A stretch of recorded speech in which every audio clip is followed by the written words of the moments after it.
Capítulo 6. Requisitos para el ejercicio de los derechos. Simario. 1. Requisitos para el ejercicio de los derechos. 2. Capacidad jurídica y capacidad de obrar. Conceptos generales. 3. Titularidad de los derechos. 3.1. Personas físicas y personas jurídicas. 3.1. Personas 2. Personas jurídicas privadas. 1.3. Personas jurídicas e instituciones públicas y grupos. 3.2. La edad de los derechos en la Constitución española.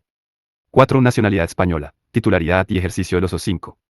Los ciudadanos de la Unión Europea como titulares de los derechos. 6.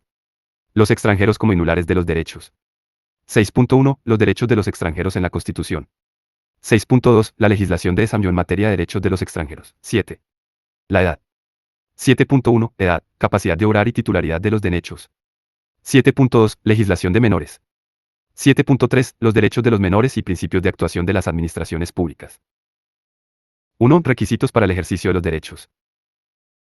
El ejercicio de los derechos requiere el reconocimiento por el ordenamiento jurídico de la existencia de un titular capaz, dice sujeto de derechos, y el cumplimiento del procedimiento que, en cada caso, se establezca para el ejercicio del derecho en cuestión.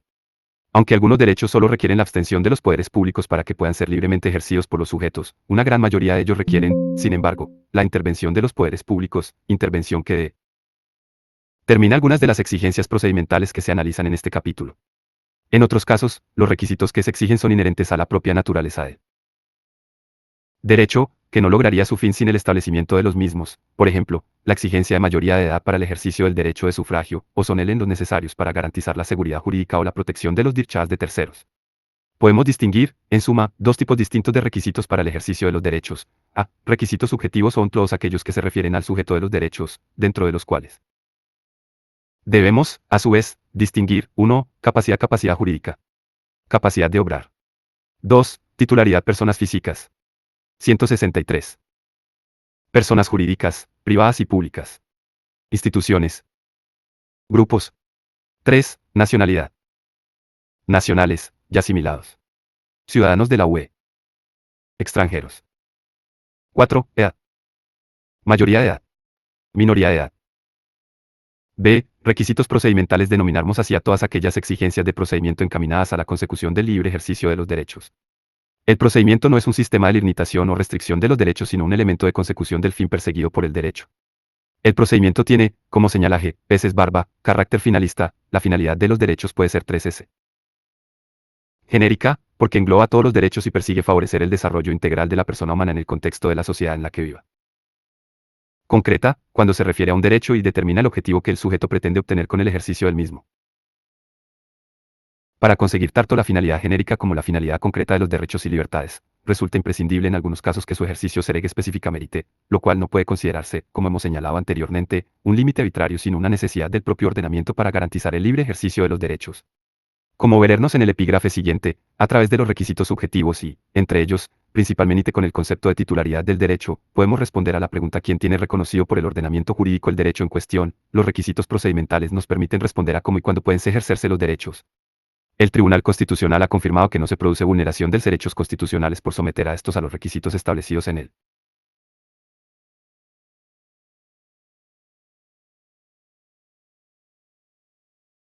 Ordenamiento jurídico, siempre que tales requisitos sean compatibles con la misma Constitución, y que el carácter permanente e imprescriptible de los derechos no niegue, sin embargo, que sí prescriba la acción para ejercerlos, especialmente cuando los establece para proteger la seguridad jurídica u otros derechos y bienes constitucionalmente protegidos. Algunos requisitos procedimentales se encuentran en la propia Constitución, aunque en general, el procedimiento para el ejercicio de cada derecho está recogido en la legislación de desarrollo. 2. Capacidad jurídica y capacidad de obrar. Conceptos generales. El derecho subjetivo representa la habilitación del sujeto para invocar una norma o hacer valer la pretensión de que otros adopten un determinado comportamiento o permitan que el sujeto realice una determinada actividad sin intromisiones. Para ello y con carácter general, el ordenamiento jurídico exige que el sujeto posea la capacidad necesaria que le permita ser titular del derecho en cuestión. En este orden de cosas es preciso recordar la distinción que el ordenamiento realiza entre capacidad jurídica, capacidad de obrar (8) y titularidad. A. La capacidad jurídica consiste en la capacidad de ser destinatarios de los efectos jurídicos previstos por la norma y, por tanto, sujeto titular de los derechos subjetivos que de ella derivan. Esta capacidad jurídica es reconocida por el ordenamiento español tanto a las personas físicas como a las personas jurídicas.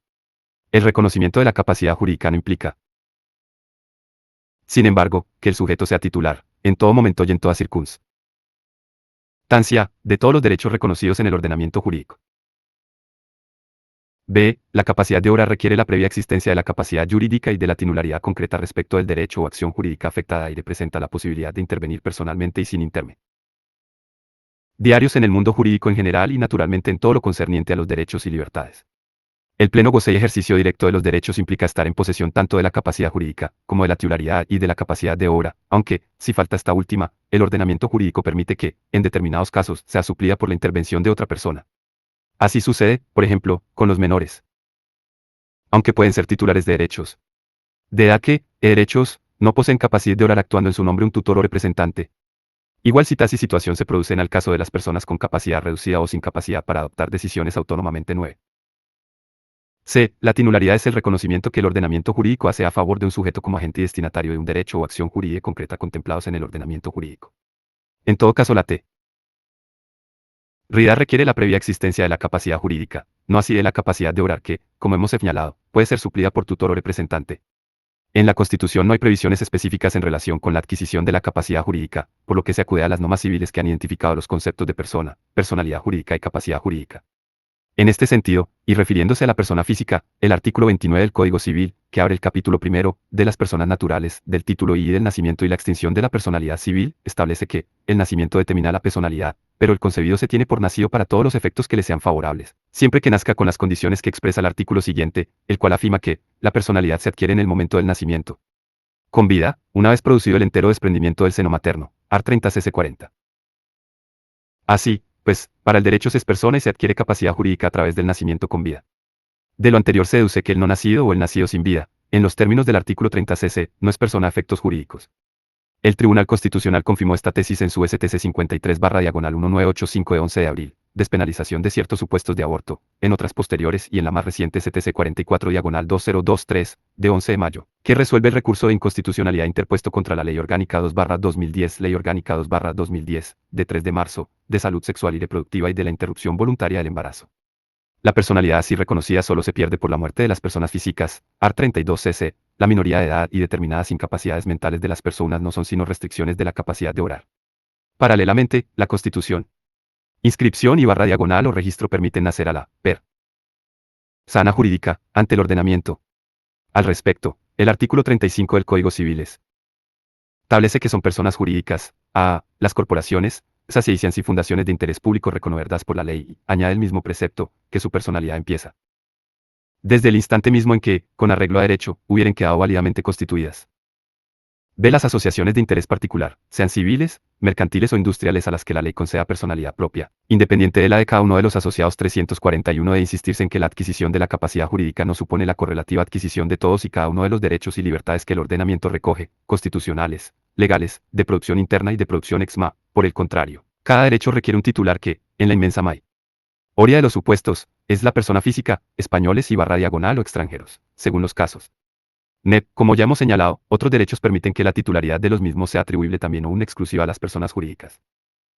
3. Titularidad de los derechos al abordar el análisis de los derechos y presupuesta la capacidad jurídica del sujeto, como estatus general ante el ordenamiento jurídico, que poseen las personas nacionales y no nacionales, y las personas jurídicas reconocidas por el ordenamiento, se nos presentan dos problemas. A. Determinar quién es titular del derecho, y B. Si, en el caso concreto, posee ese sujeto la suficiente capacidad de obrar para ejercerlo y defenderlo directamente o si, por el contrario, precisa de otro sujeto que supla esa falta de capacidad. A continuación, analizamos estas dos cuestiones a través de diversos conceptos. 3.1. Personas físicas y personas jurídicas. 3.1.1. Personas físicas. Como se ha indicado, el sujeto de los derechos es la persona física, aunque los ordenamientos jurídicos reconocen también la titularidad de algunos derechos a las personas jurídicas, situación contemplada por el ordenamiento multinivel español y confinada por la jurisprudencia del Tribunal Constitucional, el Tribunal de Justicia y el Tribunal Europeo de Derechos Humanos. Algunos derechos vienen atribuidos a la persona física por la propia naturaleza del derecho, por ejemplo, el derecho al matrimonio. De otros derechos pueden ser regulares tanto las personas físicas como jurídicas, por ejemplo, la inviolabilidad del domicilio. 3.1.2. Personas jurídicas privadas. El reconocimiento de determinados derechos a las personas jurídicas privadas deriva de la necesidad del tráfico jurídico o de la conveniencia de tutelar aspectos concretos de su desenvolvimiento en la sociedad, la finalidad genérica de los derechos reconocidos a estos entes es la promoción del desarrollo de las personas en el de la sociedad. La finalidad concreta puede ser más limitada y circunscrita a los propios fines de la entidad. La atribución de la titularidad de algunos derechos a las personas jurídicas plantea, sin embargo, importantes problemas. Reconocimiento Gómez Montoro, un punto de llegada sino de partida, no es, como ha señalado a Gómez. Tal atribución no siempre se resuelven problemas, sino que empiezan 42. En casos concretos, las personas jurídicas privadas tienen fines públicos, caso el reconocimiento de sus derechos implica también favorecer el acceso de bienes constitucionales. Así sus ciudadanos a otros derechos individuales o a otros bienes. C. Por ejemplo. A. Con los partidos políticos que son asociaciones privadas que articulan, expresan el pluralismo poli. Funciones constitucionales, art. 6c. 43. TICO, concurren a la formación y manifestación de la voluntad popular y son instrumento fundamental para la participación política de los danos, ciudad. B. Con el derecho que se reconoce a las personas jurídicas, y también y físicas, para crear centros docentes, artículo 27.6c asterisco, lo cual permite el desenvolvimiento del derecho a la educación y a la libertad de enseñanza constitucionalizada en el apartado de este último precepto. C. Igualmente es el artículo 27.10c, en el que se ha constitucionalizado como derecho fundamental y autonomía universitaria, cuyos sujetos son las distintas universidades públicas y privadas. El reconocimiento de este derecho, confirmado por el Tribunal Constitución A 345, ha sido quizá uno de los más controvertidos de los que han sido otorgados a las personas jurídicas 46. De la validez de las personas jurídicas como sujetos de derechos da muestra el hecho de que el Tribunal Constitucional ha reconocido su legitimidad para interponer recursos de amparo, aunque no puede establecerse una regla general válida para todos los casos. La naturaleza del recurso y los derechos presuntamente violados determinarán en cada caso la atribución o no de la titularidad. En la STC 19/1983, de 14 de marzo, que resolvió un recurso de amparo en el que, entre otros aspectos, se pronunció sobre la titularidad de los derechos de personas jurídicas y la legitimidad de las mismas para interponer recursos de amparo, AMOLE. STC 53/1983, de 20 de junio, el Tribunal Constitucional estimó, en el caso concreto, que la Diputación Foral de Navarra poseía la titularidad del derecho fundamental a la judicial efectiva constitucionalizada en el artículo 24.1 de la Constitución. Para Utela llegar a esta conclusión, el Tribunal Constitucional argumentó que la titularidad de ciudadanos de derechos fundamentales a la que alude el artículo 53.2 de la Constitución no limita ni excluye la posible titularidad de las personas jurídicas, aunque examinarse cada derecho en particular. Por otra parte, la expresión todas las personas que se emplea en el artículo 24.1 de la Constitución comprende, a juicio del tribunal, a todas las personas físicas y jurídicas capaces de ser parte en un proceso, STC 137/1985 de 17 de octubre. En general, puede afirmarse que se reconoce a las personas jurídicas, además de la titularidad de aquellos derechos que la Constitución les atribuye directamente, también en la de otros derechos. El propio texto constitucional permite esta interpretación cuando, en algunos de sus preceptos, se alude a la persona jurídica y a entidades, comunidades o grupos, así, por ejemplo, la libertad de educación está reconocida a los centros docentes, art. 27c, el derecho a fundar confederaciones está reconocido a los sindicatos, artículo 28.1c, la libertad religiosa se garantiza a las asociaciones de este carácter, art. 16c, o las asociaciones tienen reconocido el derecho de su propia existencia, artículo 22.4c, 47, así, pues, los derechos fundamentales rigen también para las personas jurídicas nacionales en la medida en que, por su naturaleza, resulten aplicables a ellas, STC 23/1989, 2 de febrero. Y, además, con cero se ha indicado, son titulares únicos de y en derecho, como la autonomía universitaria, DEFI. NIDA, por el propio Tribunal Constitucional, como un derecho fundamental. Ahora bien, afirmó también el Tribunal Constitucional que, no existe una necesaria equiparación entre personas físicas y jurídicas, siendo estas una creación del derecho corresponde al ordenamiento jurídico delimitar su campo de actuación fijando los límites concretos y específicos y determinar, en su caso, si una concreta actividad puede ser desarrollada en un plano de igualdad por personas tanto físicas como jurídicas, STC 23/1989, de 2 de febrero, el reconocimiento de la titularidad de algunos derechos a las personas jurídicas permite no solo la defensa de los legítimos intereses de las mismas, sino, principalmente, la tutela indirecta de los derechos e intereses de las personas individuales que las componen. Esta tesis ha sido confirmada por el Tribunal Constitucional que, en su sentencia 139/1995, de 26 de septiembre, afirmó que, si el objetivo y función de los derechos fundamentales es la protección del individuo, sea como tal individuo o sea en colectividad, es lógico que las organizaciones que las personas naturales crean para la protección de sus intereses sean titulares de derechos fundamentales, en tanto y en cuanto estos sirvan para proteger los fines para los que han sido constituidas.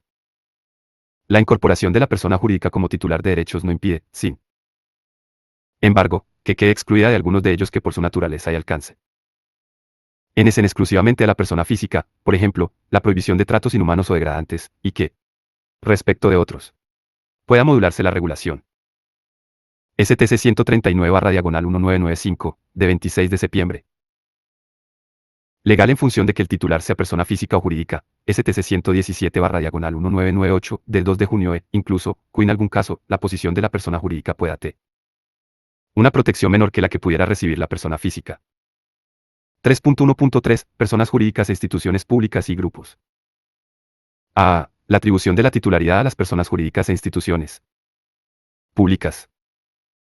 Sí, como hemos expuesto anteriormente, el reconocimiento a las personas jurídicas privadas de algunos derechos persigue como fin genérico la tutela de los intereses de las personas físicas que las forman. Es coherente que la jurisprudencia del Tribunal Constitucional no haya avalado el reconocimiento de derechos a personas jurídicas e instituciones públicas, ya que éstas forman parte, aunque sea en sentido amplio, del Estado, de la estructura jurídico pública, y tal reconocimiento podría llevar a una cierta confusión entre sujeto y destinatario de los derechos. Frecuentemente son las personas jurídicas e instituciones públicas las que deben realizar actos de tutela de los derechos de los particulares, de tal suerte que el reconocimiento de derechos propios a ellas podría entrar fácilmente en colisión con sus funciones públicas. Así pues, podemos decir que las personas jurídicas e instituciones públicas no tienen reconocidos derechos constitucionales salvo el derecho a la tutela judicial efectiva derivado del artículo 24c, en lo que se refiere a la posibilidad de ser parte en el proceso, SCTC 64/1988, de 12 de abril. 129/1995, de 11 de septiembre, 237/2000, de 16 de octubre, 350. Y el derecho. 1. A la igualdad en la aplicación de la ley con relación igualmente al derecho al proceso, STC 100/1993, de 22 de marzo. Sin embargo, la proliferación de entidades públicas que actúan con cierta independencia podría requerir la revisión de esta doctrina jurisprudencial en el futuro. Algunas sentencias del Tribunal Constitucional parecen abrir esta posibilidad. STC 159/1986, de 16 de diciembre 5, y STC 190/1996, de 25 de noviembre, con relación a la libertad de expresión de Televisión Española. 2. B. La atribución de la titularidad a los grupos sin personalidad jurídica. La atribución a los grupos sin personalidad jurídica de la titularidad de los derechos, o de algunos de ellos, presenta también importantes problemas jurídicos. Si bien el Tribunal Constitucional, en la misma línea que venimos señalando para el caso de las personas jurídicas e instituciones públicas, ha manifestado que, en línea de principio, los derechos fundamentales y las libertades públicas son derechos individuales que tienen al individuo por sujeto activo y al Estado por sujeto pasivo en la medida en que tienden a reconocer y proteger ámbitos de libertades y prestaciones que los poderes públicos deben otorgar o facilitar a aquellos. Es cierto, no obstante, que la plena efectividad de los derechos fundamentales exige reconocer que la titularidad de los mismos no corresponde solo a los individuos aisladamente considerados, sino también en cuanto se encuentran insertos en grupos y organizaciones cuya finalidad sea específicamente la de defender determinados ámbitos de libertad o realizar los intereses y los valores que forman el sustrato último del derecho fundamental, STC 64/1988, de 12 de abril. Es igualmente cierto, como señala Gómez Montoro, que difícilmente puede otorgarse la titularidad de un derecho a quien carece de subjetividad jurídica, lo cual no significa que sus intereses queden exentos de tutela, ya que ésta debe articularse a través del derecho objetivo y no del reconocimiento de derechos subjetivos. Por último, cabe reseñar que el Tribunal Constitucional parece conocido también, con carácter excepcional, la titularidad de haber algunos derechos a grupos que carecían, en sentido estricto, de personalidad jurídica, al ha sido, por ejemplo, el caso de los grupos parlamentarios, o CCJJ. Manifestado de manera ambigua respecto de algún grupo o colectividad. 354. Parece reconocer un principio de titularidad de derechos. A la que. 3.2. La titularidad de los derechos en la Constitución española. La Constitución española utiliza una muy diferente terminología para referirse al sujeto de los derechos. Así, en ocasiones el sujeto son los españoles, arts. 14, 7 y 29. 30, 35c. Otros artículos mencionan expresamente a los ciudadanos, arts. 9, 23c. Hay, también, alusiones específicas a los extranjeros. Art. 13c. Otros varios artículos constitucionales se refieren directamente a la persona. Arts. 10, 17,24c. O emplean el término todos. Arts. 15,27, 28,2931, 35. Y, por último, otros artículos utilizan expresiones diferentes como el hombre y la mujer. Art. 32c. O simple mente, no mencionan expresamente al sujeto y utilizan expresiones como se reco. Nous, la ley regulará, la ley garantizará, determinándose el sujeto en la legislación de desarrollo. A pesar de esta extrema pluralidad terminológica, la Constitución española omite cualquier referencia a la persona jurídica como sujeto de derechos y, de igual manera, no queda totalmente aclarada en el texto la titularidad de los extranjeros. Respecto de los derechos constitucionales, La determinación de quién sea titular de los derechos forma parte, como afirmaba J. Gómez Montoro, de lo que se podría denominar el derecho general de los derechos y, como ya señalamos anteriormente, debería quedar fijado por el constituyente en el texto fundamental.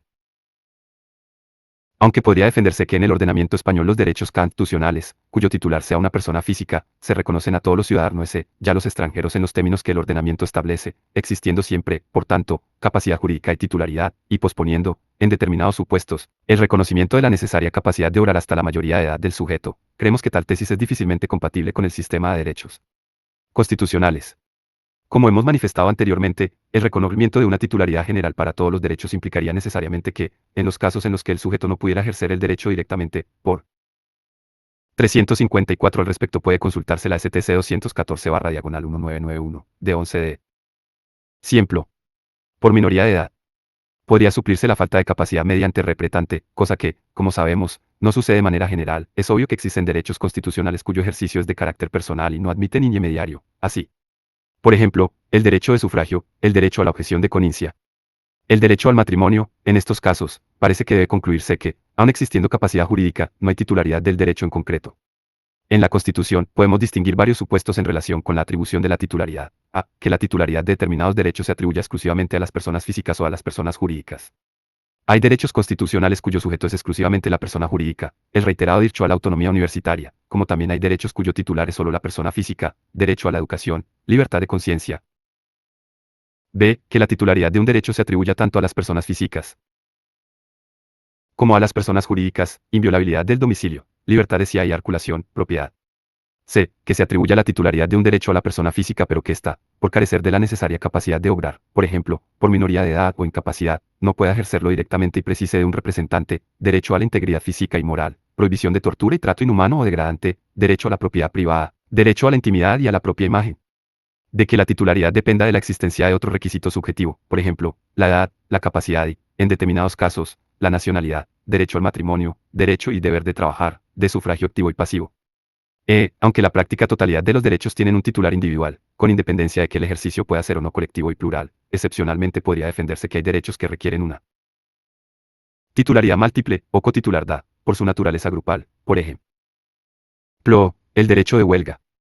Pero, incluso en este último supuesto podría defenderse la titularidad individual aun con la necesidad de que el ejercicio del derecho en este caso, el derecho a la huelga sea colectivo.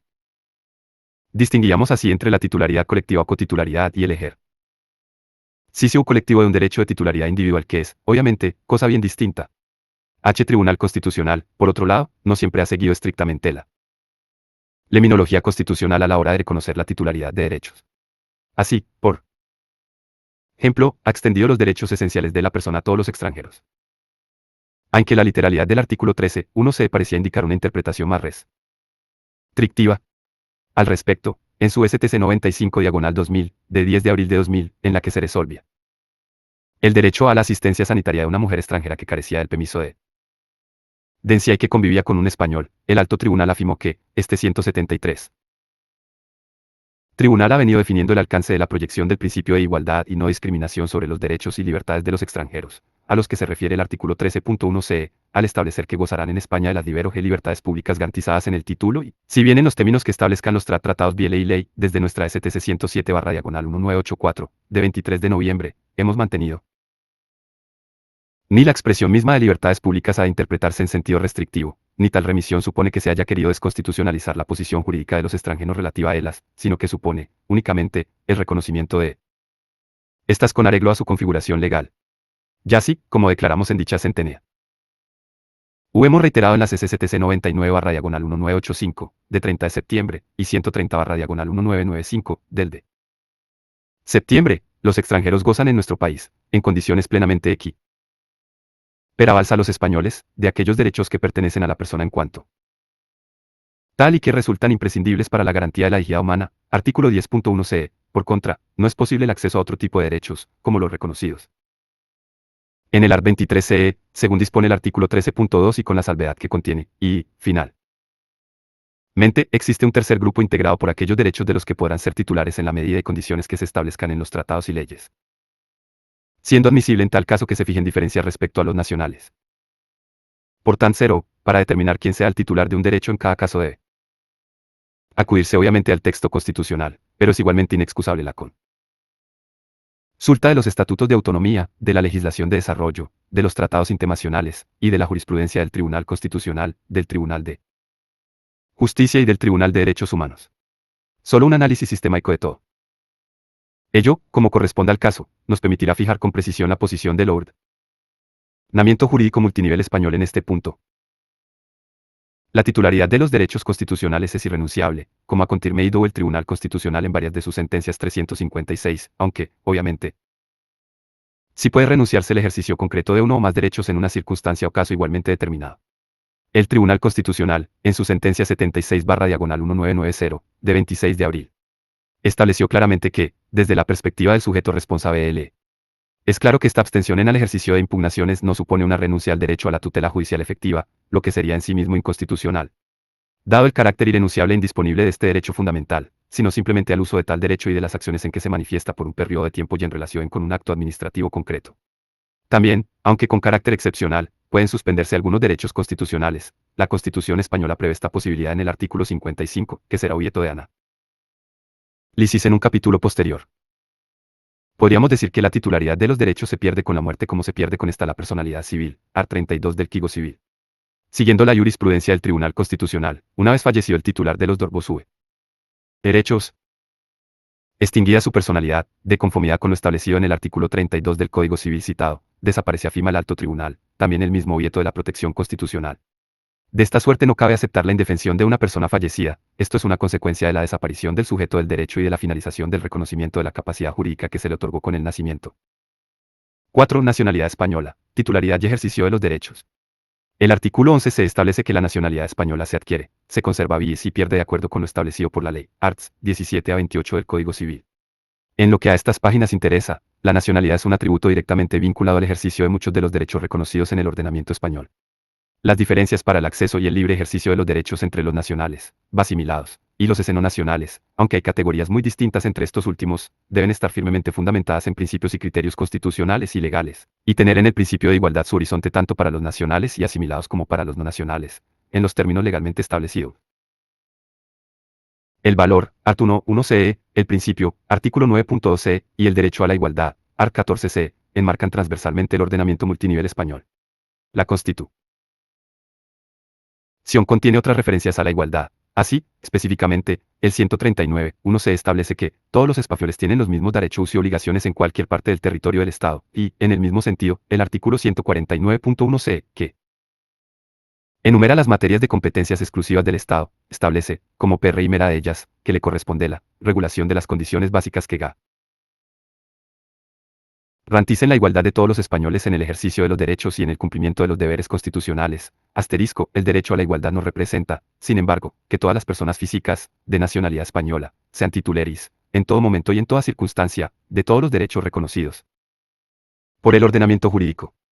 Ese estatus general de sujeto de derecho descansa en el reconocimiento de la capacidad jurídica, como capacidad general de ser agente y receptor de efectos jurídicos. La titularidad no es una capacidad general, sino tiene que ver con el derecho concreto del que se predique dicha titularidad, por tanto, que no se vulnera la igualdad, por ejemplo, si a menor de edad no se le robó titularidad del derecho de sufragio.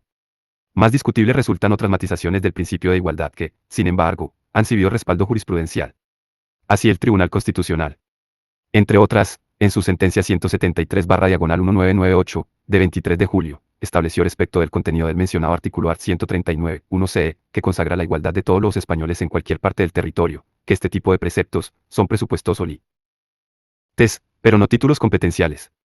El principio consagrado en este artículo 139.1c constituye un límite y una directriz que acota y guía el ejercicio de las competencias que poseen el Estado, ex. artículo 149c y las comunidades autónomas. Virtud de sus respectivos estatutos. El Estado mediante sus competencias y la reseña de ley orgánica puede y debe asegurar una determinada uniformidad normativa en todo el territorio nacional y preservar también, de este modo, una posición igual o común de todos los españoles, más allá de las diferencias de régimen jurídico que resultan inexcusablemente del legítimo ejercicio de la autonomía mayor que, STC 319/1993. Con cita de la STC 122/1988.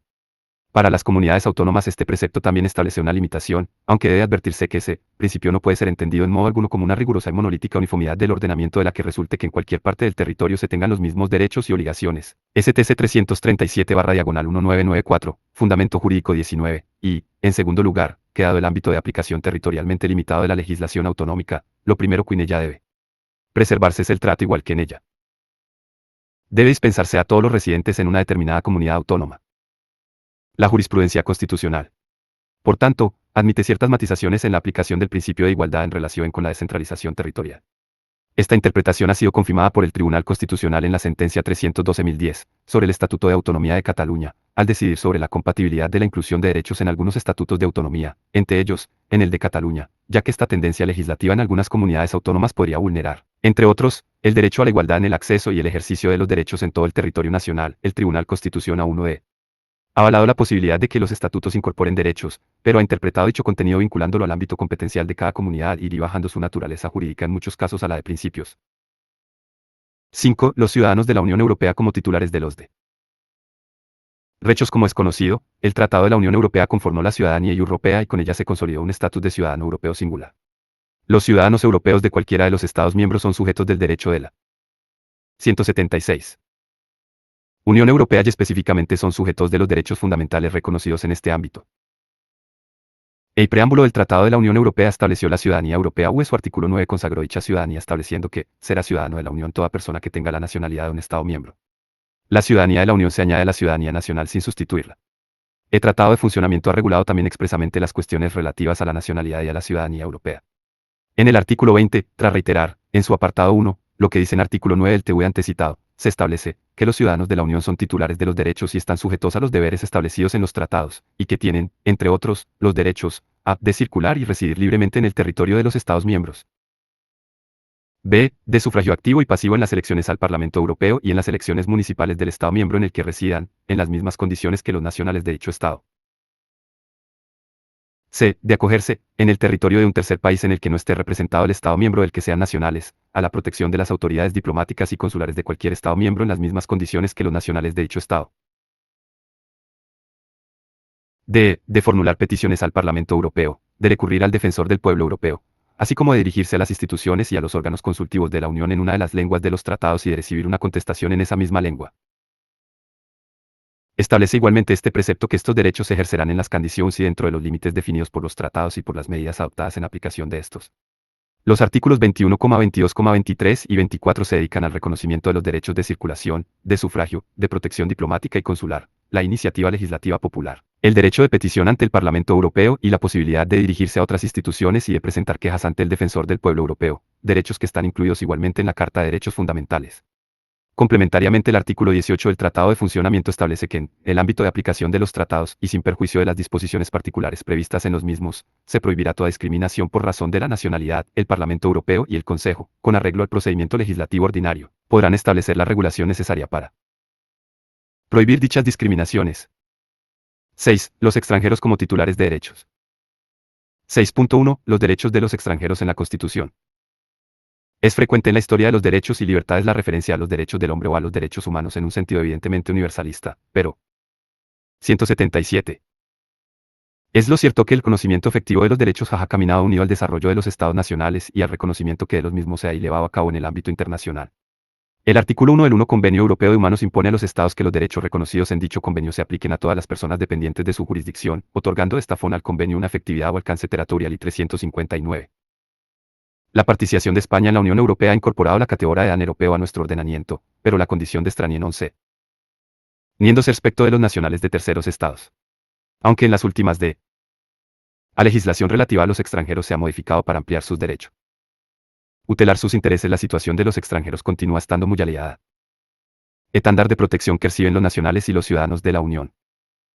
El artículo 13 de la Constitución española recoge los criterios básicos en torno al reconocimiento y ejercicio de los derechos de los extranjeros en España. El anarado. Y de dicho precepto establece que los extranjeros gozarán en España de las libertades públicas que garantiza el presente título en los términos que establezcan los tratados y la ley. De conformidad con este precepto existe en la Constitución una cláusula abierta por la cual serán los tratados y las leyes las que determinen el estatus de los extranjeros en materia de derechos y libertades, dentro de los reconocidos en El título L. El Tribunal Constitucional ha declarado que la expresión libertades públicas debe ser interpretada en un sentido amplio y, por tanto, comprende también a los derechos. El alto tribunal ha señalado también que los extranjeros gozan en España de los derechos vinculados a la dignidad personal reconocida en el artículo 10.1c. Los derechos de los extranjeros tienen, pues, fundamento constitucional, aunque tales derechos sean, finalmente, de configuración legal. Expresamente afirmó el Tribunal Constitucional, en su sentencia 107/1984, de 23 de noviembre, que la menor que previsión del artículo 13 de la CE que los extranjeros gozarán en España de las libertades públicas que garantiza el presente título en los términos que establezcan los unos ratados. La ley no supone que se haya querido desconstitucionalizar la posición jurídica en o los extranjeros respecto de los derechos y libertades públicas, pues la Constitución les atribuyan los gozarán en España de las libertades que título, en los tratados y la ley, sino de las libertades, que garantiza el presente términos que establecen los tratados y la ley, de modo que los derechos y libertades reconocidos a los extranjeros siguen siendo derechos constitucionales y, por tanto, dotados dentro de su específica regulación de la protección constitucional, AUR. En cuanto a su contenido, todos ellos, sin excepción, son derechos de configuración que, en acción legal, la ley deba respetar en relación con no exige el artículo 13.1 ningún requisito que los derechos de los extranjeros como, por ejemplo, la reciprocidad, salvo lo que a el cambio del finación se dice respecto al derecho de participación o la preferencia por los nacionales de determinados países. Sí, sin embargo, se contempla la existencia de aos históricos entre España y otros países en el artículo 11.13, cuando establece el Estado podrá concertar tratados de doble nacionalidad con los países ibero-americanos o con aquellos que hayan tenido o tengan una peculiar vinculación con la cláusula general que contiene el artículo 13.1 de la Constitución y quien lende, como se ha dicho, a todos los derechos del título L. Queda limitada res.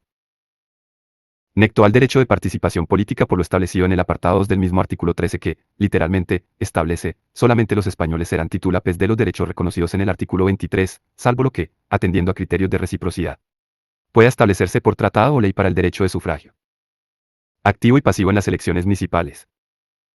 El término, y pasivo, fue incluido mediante reforma constitucional de 27 de agosto de 1992, para acomodar el artículo 13.1 de la Constitución al artículo 8 del Tratado de la Unión Europea, Tratado de Maastricht, que reconocía el derecho de sufragio activo y pasivo, en términos de reciprocidad, a los nacionales de todos los países integrados en la Unión. De la redacción de este precepto podemos deducir que la Constitución es mucho más abierta en relación con los derechos civiles que con los derechos de naturaleza política y, en especial, con el derecho de participación política que se reconoce en el artículo 23 del texto fundamental 360. 6.2. La legislación de desarrollo en materia de derechos de los extranjeros. El artículo 13 de la Constitución ha recibido un amplio y diversificado desarrollo del que destacan las siguientes normas. A. Ley Orgánica 4/2000, de 11 de enero, sobre derechos y libertades de los extranjeros en España y su integración social. B. Ley Orgánica 4/2015, de 30 de marzo, de protección de la seguridad ciudadana, de 1 de julio de 2015-61. C. Ley 12/2009, de 30 de octubre, reguladora del derecho de asilo y de la protección subsidiaria. D. Reglamento, UE, N. 604/2013 del Parlamento Europeo y del Consejo, de 26 de junio de 2013. Por el que se establecen los criterios y mecanismos de determinación del Estado miembro responsable del examen de una solicitud de protección internacional presentada a uno de los Estados miembros por un nacional de un tercer país, una patria de Ley Orgánica L1/2003, de 29 de septiembre, de medidas concretas en materia de seguridad ciudadana, violencia doméstica e integración social de los extranjeros. P. Real Decreto 203/1995, de 10 de febrero, por el que se aprueba el reglamento de aplicación de la Ley 5/1984, de 26 de marzo, reguladora del derecho de asilo y de la condición de refugiado, modificada por la Ley 9/1994, de 19 de mayo. G. La Ley 4/1985, de 21 de marzo, de extradición pasiva, LEP,